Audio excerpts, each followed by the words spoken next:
1947 අගෝස්තු 15 වෙනිදා ඉන්දියාව බටහිර ජාතීන්ගෙන් නිදහස ලැබුවා. නිදහසින් පසු ඉන්දියාවේ පොදු ප්‍රවාහන සේවය ආශ්‍රිතව ගැටලු ගණනාවක් නිර්මාණය වීමට පටන් ගත්තා. වර්ෂ 1853 දී පොදු ප්‍රවාහන සේවයක් වශයෙන් ඉන්දියාවේ ප්‍රථම දුම්රිය සේවය ආරම්භ කළ බවට තොරතුරු සඳහන් වෙනවා. නමුත් ඉන්දියාව යනු ලෝකයේ වැඩිම ජනගහනයක් වාසය කරනු ලබන රටක් නිසාම පොදු ප්‍රවාහන සේවය සඳහා යොදාගෙන තිබූ මෙම ක්‍රමවේද ප්‍රමාණවත් වුණේ නැහැ. ඇතැම් අවස්ථාවලදී දුර බැහැර ගම්බද ප්‍රදේශවලට ගමන් කරන මගීන්ට බොහෝ දුෂ්කරතාවයන්ට මුහුණ දෙන්න සිද්ධ වුණා. මේ නිසා නිදහසින් පසු ඉන්දියාවේ ප්‍රථම අග්‍රාමාත්‍යවරයා වශයෙන් ජවහර්ලාල් නේරු මහතා තේරීපත් වීමත් සමග නේරු ප්‍රමුඛ රජයේ අවධානය මෙම ප්‍රවාහන ගැටලු කෙරෙහි යොමු වුණා. ප්‍රධාන වශයෙන්ම එම රජයේ අවධානය යොමු වෙලා තිබුණේ පොදු ප්‍රවාහන සේවය සඳහා අවශ්‍ය බස් රථ තම රට තුලම නිෂ්පාදනය කරමින් වියදම අවම කර ගැනීමයි. ඒ වගේම නව කර්මාන්තශාලා ආරම්භ කිරීම මගින් නව රැකියා අවස්ථා රට තුලම උත්පාදනය කළ හැකි බව ඔවුන්ට පෙනී ගියා.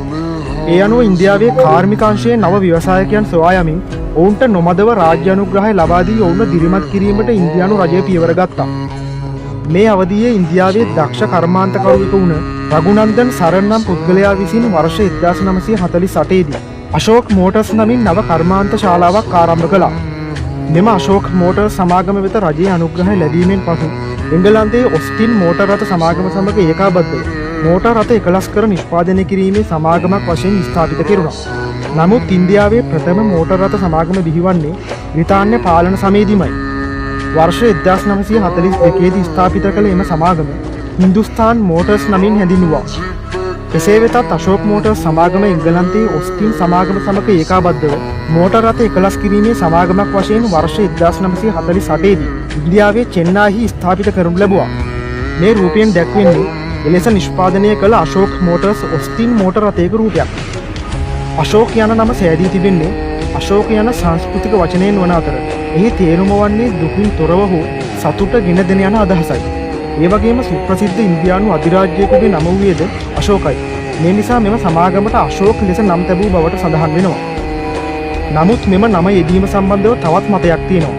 ඉන්දියානු බහුජාතික සමාගමක් වන හින්දුජා සමූහයේ ප්‍රධානියා වන අශෝක් හින්දුජාට උපහාරයක් වශයෙන් මෙම නම භාවිතා කළ බවත් අශෝක් මෝටර්ස් සමාගමේ නිර්මාතෘක පුත්‍රයා වන අශෝක් සරන්ගේ නමින් මෙම සමාගම නම් කළ බවත් තවත් මතයක් වෙනවා.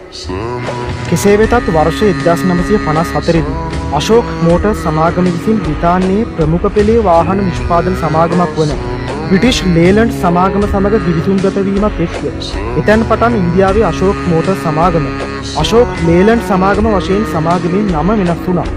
ඉන් අනතුරුව මෙම සමාගම යුරෝපීය තාක්ෂණය භාවිතා කරමින් නව වාහන නිෂ්පාදනය කිරීම කෙරෙහි අවධානය යොමු කළා. ඒ අනුව වර්ෂ 1954 දී අශෝක් ලේලන්ඩ් සමාගම විසින් පළමු වරට නිෂ්පාදනය කරනු ලැබූ වාහනය වන්නේ මෙම රූපයේ දැක්වෙන ලේලන්ඩ් කොමට් යන ට්‍රක් රථ මාදිලියයි.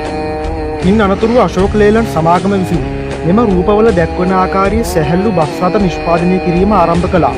ලේලන්ඩ් කොමට් බස් නමින් මේවා හඳුන්වනු ලැබුවා. සිලින්ඩර් 6ක ඩීසල් එන්ජිමක් මගින් බලගැන්වෙන මෙම බස් රථ මාදිලිවල ආසන 30ත් 40ත් අතර සංඛ්‍යාවක් සවි කර තිබුණා. අශෝක් ලේලන්ඩ් සමාගම විසින් 1950 දශකයේ මුල් භාගයේදී ඉන්දියානු යුද හමුදාවේ අවශ්‍යතාවය සඳහා හමුදා ට්‍රක් රථ නිෂ්පාදනය කිරීම ආරම්භ කළා. ඒ වගේම 1960 දශකයේදී බවුසර් රථ නිෂ්පාදනය කිරීමේ කටයුතුත් මෙම සමාගම විසින් පළමු වරට ආරම්භ කළා. වර්තමානයේ වෙනකොට අශෝක් ලේලන්ඩ් සමාගම විසින් නවීන පන්නේ බස් රථ වර්ග, යුද රථ, ට්‍රක් රථ, ලයිට් කමර්ෂල් වෙහිකල් හෙවත් LCV යන කෙටි නමින් හඳුන්වන කුඩා ලොරි රථ, ඉදිකිරීම සහ අනෙකුත් කටයුතු සඳහා යොදා ගන්නා විශේෂ රථ, බවුසර් රථ සහ ජෙනරේටර් යන්ත්‍ර වැනි මාදිලි ගණනාවකින් යුක්ත නිෂ්පාදනයන් සිදු කරනු ලබනවා. ප්‍රවාහන ක්ෂේත්‍රයේ වාහන සඳහා වැඩි අවධානයක් යොමු කළ අශෝක් ලේලන්ඩ් සමාගම වර්තමානයේ විවිධ අවශ්‍යතාවයන් සඳහා යොදාගත හැකි විවිධ ධාරිතාවයන්ගෙන් යුක්ත බස් රථ මාදිලි ගණනාවක් නිෂ්පාදනය කරනු ලබනවා.